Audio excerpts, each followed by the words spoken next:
Assalamu alaikum, liebe Kinder. Herzlich willkommen zum 4. Tag vom Ramadan-Kurs.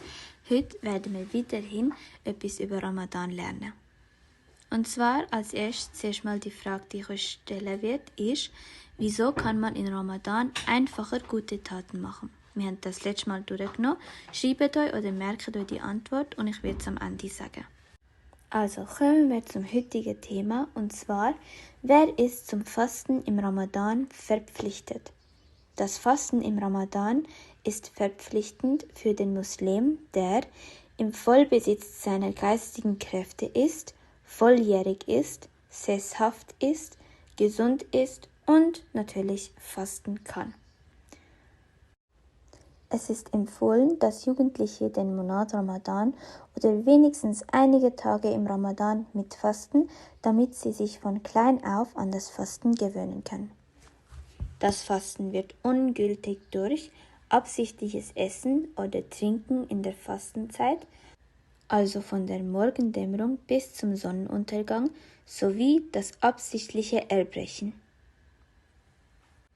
Folgendes ist dem Fastenden erlaubt: das Ausspülen von Mund und Nase ohne Übertreibung, das Waschen, das Spritzen von Medikamenten in eine Ader oder unter die Haut, die Einnahme von Tropfen von Medikamenten in die Augen.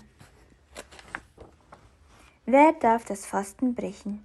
Die Reisenden, die Kranken, die schwangere oder stillende Frau, die Alten, die nicht fasten können. Und was macht der das Fasten bricht?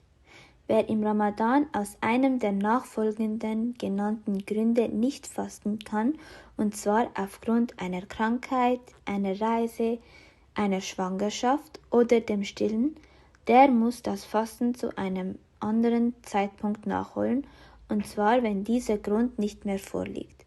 Das wird das Nachholen des Fastens genannt.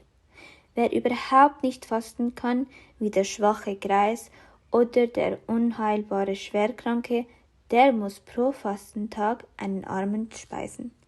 Die Speise entspricht dem Lebensstandard desjenigen, der nicht fasten kann.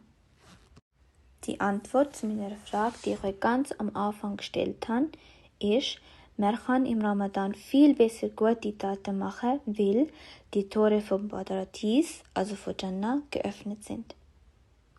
Also, das wär's für heute. Ich hoffe, ihr habt alles verstanden und wir sehen uns morgen, inshallah. Assalamu alaikum.